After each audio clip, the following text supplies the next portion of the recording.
There we go. Morning, everybody. An absolute pleasure to be back. I only had one fight in yeshiva. I only had one fight, and I'm still not sure if I was in the wrong here. But this was the story. I was talking to my friend. I remember exactly what I was. Talking to my friend at the entrance to our dorm about probably 11:30 at night, which in yeshiva time is about 5 o'clock in the afternoon. A very reasonable time to be doing anything you'd like. And somebody was clearly trying to sleep. Came storming out of their room and absolutely screamed at my friend and me.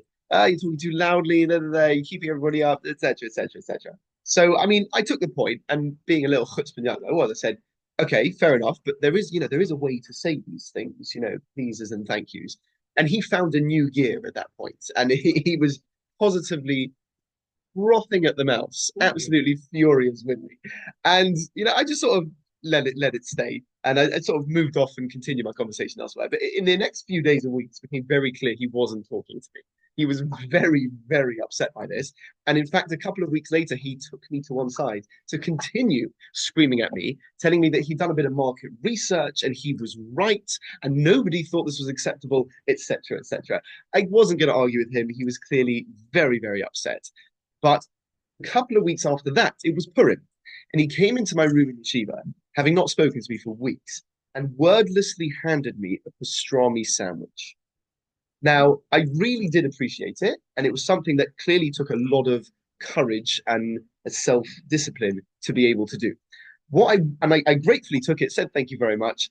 What I wasn't going to do was question him whether this fulfilled the mitzvah of Mishloach Manos. I wasn't about to say, cheers, boss, but this doesn't cut. I wasn't about to go there with him. But it got me thinking, does a pastrami sandwich count as Mishloach Manos? And I think Mishloach Manos is one of the mitzvahs of Purim, is wholly underappreciated, understood, and not necessarily looked into. We get very excited with about the mitzvah of getting drunk and lots of other things to do with the mitzvah of Purim. But Mishloach Manos doesn't necessarily, I think, get the airtime that it deserves. I thought we'd have a quick look at Mishloach Manos and the requirements of it. Off the top of your head, does anybody know the basic requirements of Mishloach Manos? Just the Tvara. All right, it's going to be a nice recap. Two lots of food to one person. Simple as that, right? Two readily eatable foods. Okay. Anything else? Maybe not a drink. Most people say you can. All right. Fabulous. Let's see how it goes. So let's start right from the top. And towards the end of the Megillah, at which point, it's been a couple of verses. It's getting maybe late into the day, onto the evening. It says, "Vayichtav Mordechai," source number one. So Mordechai writes down all these things. Vayishlach Sfarim al Kol Yehudim, and he sends out messages to everybody, to everywhere that they are, to accept upon themselves the 14th or 15th day of Adar every year as Purim. This is Purim being institutionalized in the Megillah. And the day which the Jewish people enjoyed relief from their enemies, and the month that was switched from sadness to joy, from mourning to a day of celebration, to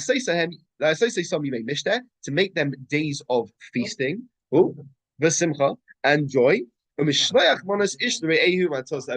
sending of monos. What does monos mean? Very good. Very good. Now, some Chumashim will translate it as gifts, and I don't think that's correct. So I've willfully mistranslated it here, but we're going to just run with it for now. It says, Mishloach monos, sending of gifts, ish lere'ehu, each person to his friend, umatanos le'evyonim, and gifts of charity to the poor in the plural. So source number two quite clearly says in the Megillah, says in Gemara and Megillah, Daf Zayin Aleph. Tony Rabbi Yosef says, you see from the verse, that the Jews should be sending gifts in the plural, each to his friend in the singular. That one should give two foods to one person. And this is the basic requirement of Mishloach Manos. You give two foods to one person. And the same principle is also extended to Matanos Le'evyonim, which is plural, that when it comes to giving charity to the poor, it should be two needy people that receive money, because Evyonim is in the plural. So what we have here is straight out of the Megillah of Esther. You see, Mishloach Manos, two gifts, Ishnei Ehu, to one friend, and that is the basic minimum requirement. I think it's important also to let's do this source number three first. And as Rabbi Lister has quite correctly pointed out, monos means portions. It doesn't mean gift, and it's not just portions of I don't know fabric or whatever. It's clearly used in context of food, as you see in Shmuel Aleph when Elkanah is giving and making a sacrifice. He's bringing a korban, and it says v'nasan lepenina ishtai v'lechol baneha uvneiseha monos, and he gave portions clearly of food to his wife Penina and to all her sons and daughters, sadly to the exclusion of Hannah, who didn't have at that point. So you clearly see that monos is portions of food. Okay, I think it's also important to point out this is what we do. Why do we do it? Why do we have this idea? What was this big gap that Mordechai and Esther saw that meant Jews should start giving food to one another? Why was this important? And I think if you look earlier with Haman's description of the Jewish people to Achashverosh, where he says they are mufuzar and mufurad, they are a disparate and fractured nation. It speaks not just to geographical separation, but a community divide as well. And the doorway into the attack on the Jews was potentially opened due to divisions within the community. And Mordechai felt there was a need to heal those relationships, to bridge those gaps within the community. And the best way to do it as a Jewish person is food. So that was just, and Mishloach Monos. And this is what spoke to me so powerfully about the fact that this guy was giving me this sandwich. Yeah, whether it was or wasn't Mishloach Monos per se, we can talk about. But he was going out of his comfort zone to use Mishloach Monos as a way to mend a relationship with somebody. And I really did appreciate that. And I think whether he filled the halachic requirements of Mishloach Monos, there was an ideological fulfillment of Mishloach Monos there, that he wasn't just giving Mishloach Monos to his best buddies in his family, but he was going a little bit out of his comfort zone to somebody that he needed to build a relationship with. And I think that's a very commendable direction in which to take Mishloach Monos, arguably one of the reasons that we had it in the first place. So let's get a bit more technical over here. The Rambam, Maimonides, died. When did he die, the Rambam? 1200. Basically put a spot on 1200. A phenomenally talented man, codified halacha in an amazing way, was an Egyptian doctor and a philosopher as well, really brilliant. So he says in his Laws of Megillah that Chaim Adam L'Shleach, you have to start reading this carefully. A person is required to send shtei monos basar, two portions of meat, oy shnei minei tavshil, or two types of food, oy shnei minei acholin, or two types of, cooked food, or two types of food to his friend. Two portions of meat, or two types of cooked food, or two types of food. And if I were to ask you, somebody rocks up to your door on Purim, and he's giving you a London broil, two portions of London broil. According to the Rambam, has he fulfilled the mitzvah of Mishloach Monos? Two portions of meat.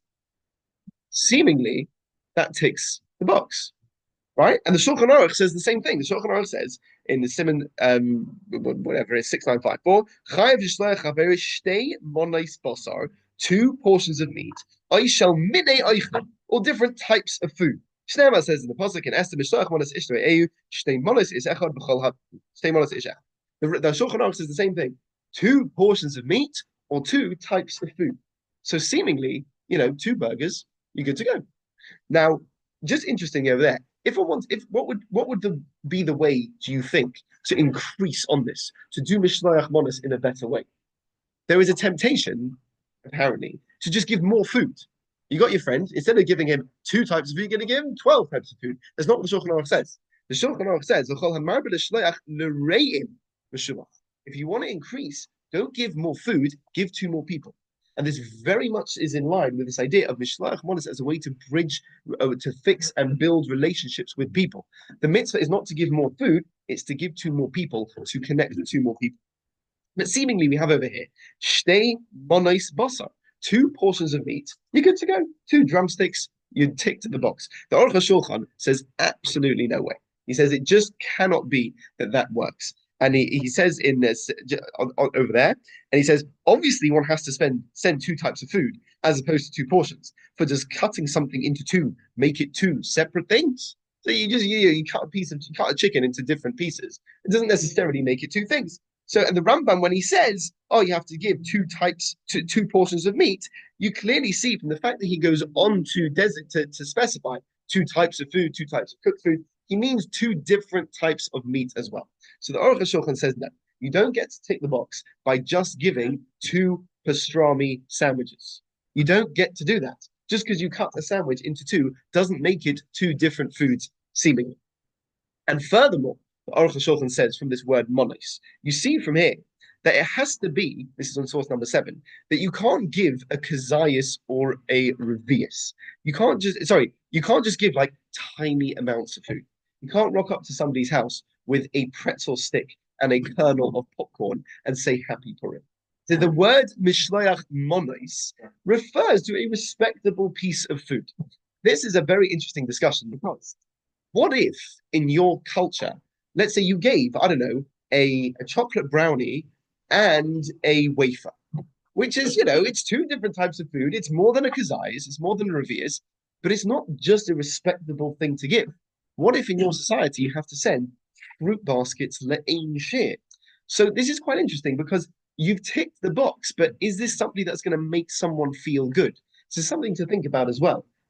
Obviously, fulfill the minimum requirement, but it's about making the person feel respected. So that's a conversation to have as well, which we're not going to go into over here. The Aruch HaShulchan says, monos means a respectable. You got to give something nice. You got to give something good. And furthermore, he says, well, what's considered two types of food? If I were to ask you, is sushi considered to be two types of food? Who likes it? Anyone like sushi here? Yeah. I give you an avocado sushi roll, and I say, happy Purim. Here's your mishloach monos, your plural gift. Is that considered two types of food? Avocado and rice? No. Oh, very good. Very good. Fabulous. It's exactly what the Aruch HaShulchan says. So you can't start dividing pieces of food into their separate components and say that. I had somebody that tried to explain to me that a rogalach is essentially the same as a chocolate spread sandwich, which it's clearly not. And I'm not saying give a chocolate spread sandwich either. You can't start dissecting food in different types of portions. It's got to be two proper distinct foods. If you were to give an avocado roll, and a salmon roll, that would work. They need to be two distinct types of food. Okay.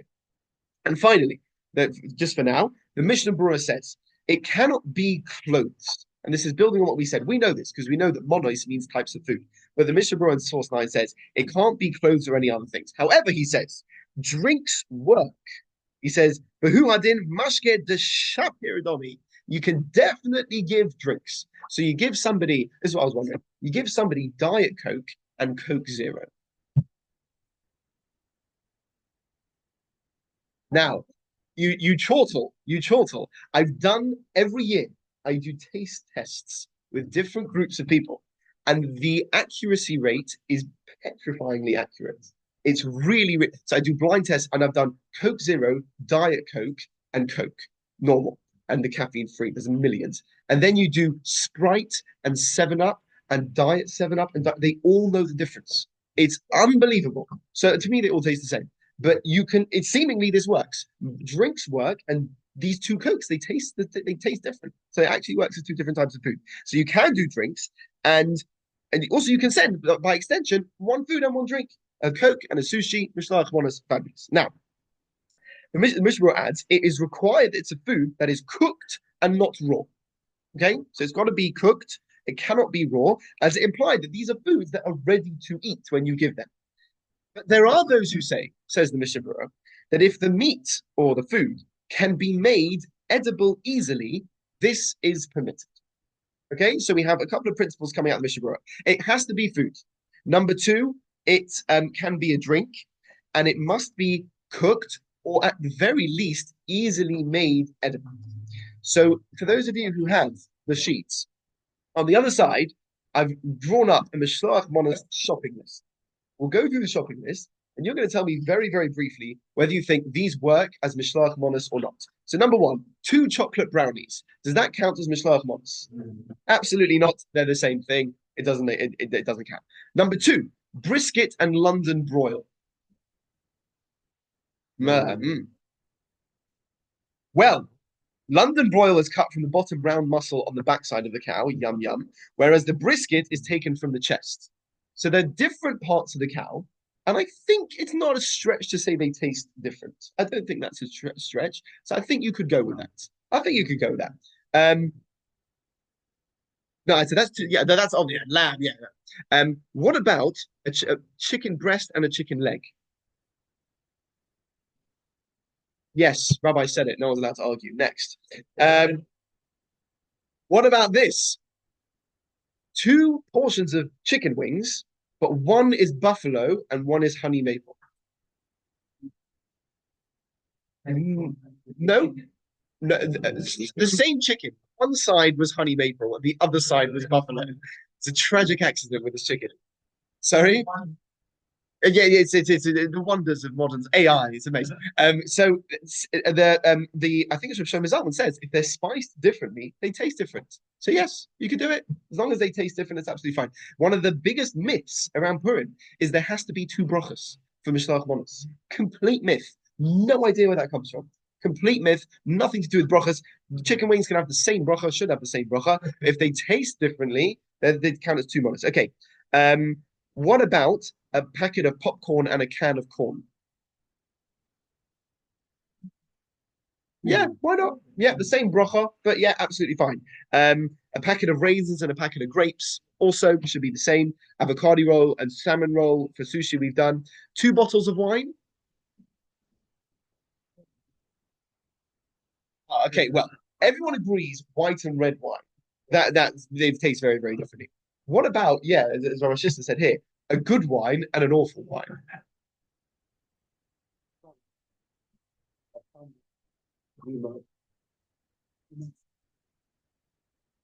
Yeah, so if the guy's unfortunately just, I don't know, he's already blind drunk and can't taste the difference between the wines anyway.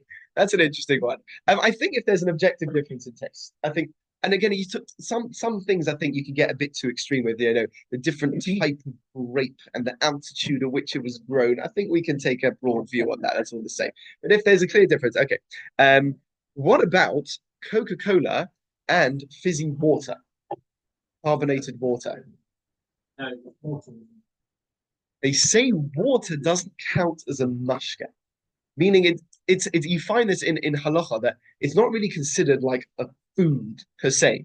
For example, you're allowed to have water before kiddush on Shabbos morning, and there are those who say you can have water before Havdalah on Motzei Shabbos. So you see that it's not really considered like a food, and that it extends to its carb. No one thinks you can give bottled water as mishloach manos. I think we understand that doesn't work. And so I think there are those who extend it even to carbonated water as well. So stay off that as your mishlach ones. Hot noodles and raw pasta. Oh, so Rabbi Jacobson saying we saw in the Mishnah Berurah you can't give raw food, but the Mishnah Berurah did say something that you can make readily edible is okay. Now this is the most lomdish thing anyone's ever said about pasta and pot noodles. Okay, so I think to me the difference is hot noodles you make ready with boiling water. Pasta you make ready by boiling water. You can really, I want you to think about this all day, guys. All day, wherever you go, you got to think about this. And I think what I'm trying to say in a very convoluted way is hot noodles, you just pour in the water and it's good to go. Pasta, it's exactly. So I don't think pasta could cut it. Hot noodles, maybe. Now, someone in Barnet, Rahman al-Islam, told me that they eat raw pot noodles, and we send them our thoughts and prayers and do not include them in this conversation at all because that's just crazy. Okay. Um, what about a packet of sugar or and a box of sugar cubes? None of you, no. So none of you had the childhood I had, where sugar, no offense, sugar cubes for us were like sweets. And there are those who say that sugar in a packet is just a baking ingredient, but sugar cubes are like sweets. People eat sugar cubes. So that might be a bit of a cultural thing, but it could be that sugar cubes have the status of sweets, in which case you could get away with that. You want to give me? So something. I mean, it used to be when people drank tea, they would hold a sugar cube in their mouth, and you. So In Muswell Hill, I I emptied the sugar supplies in Muswell Hill of sugar cubes. It was good. Okay. Um, we'll do two more. One bar of milk chocolate and one slice of cheesecake. Sounds good. What one a slice of cheesecake, an entire. What if the person you're giving this milk chocolate and cheesecake to is lactose intolerant? So the first thing to establish is you're a horrible person.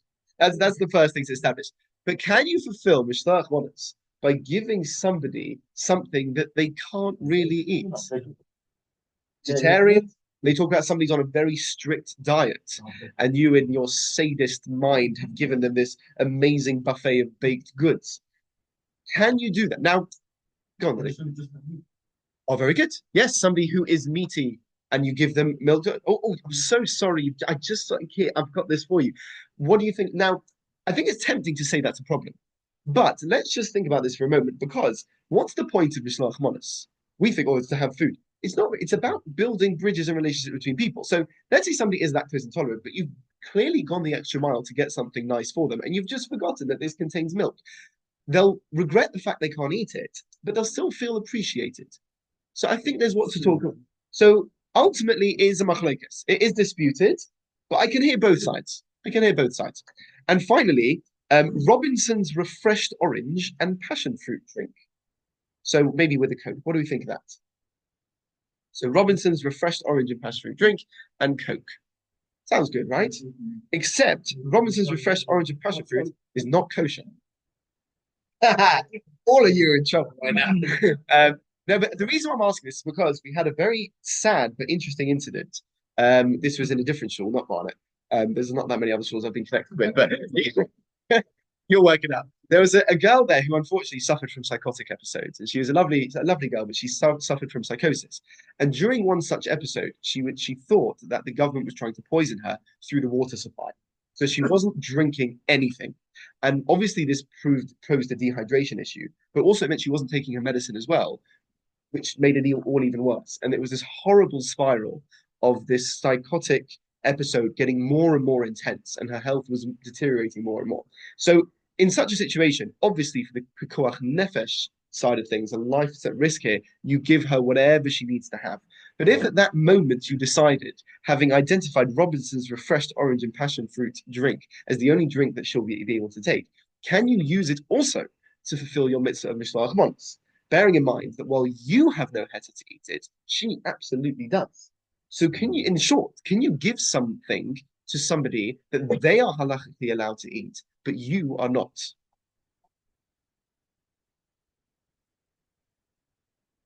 Interesting. If you made a neder on yourself, that's very interesting. I wonder if the same would apply. Very interesting. I wonder if they're parallel cases. It seems the Chachma Shlomo says, bottom line, no. He says you can't do it. He says you can't buy non-kosher food and do the mitzvah with non-kosher food. I'm not sure why. I don't know why exactly that is.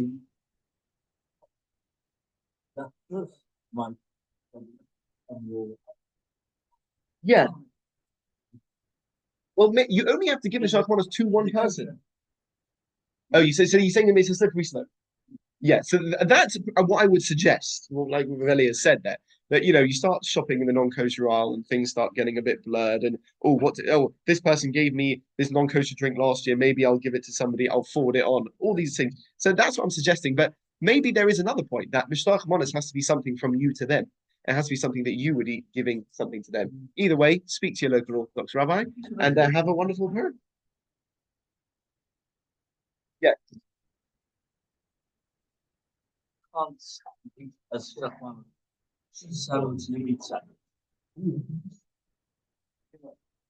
Interesting. Ah. And I think, by the way, just for record, I think that guy giving me that sandwich did not fulfill the mitzvah himself once. I didn't tell him as much, but I don't think it worked. Sorry, mate. All right, thank you so much. That was very interesting, very timely. So we're going to have Shlach right this week. I will say goodbye to those on Zoom, and then I'll do the Rabbanon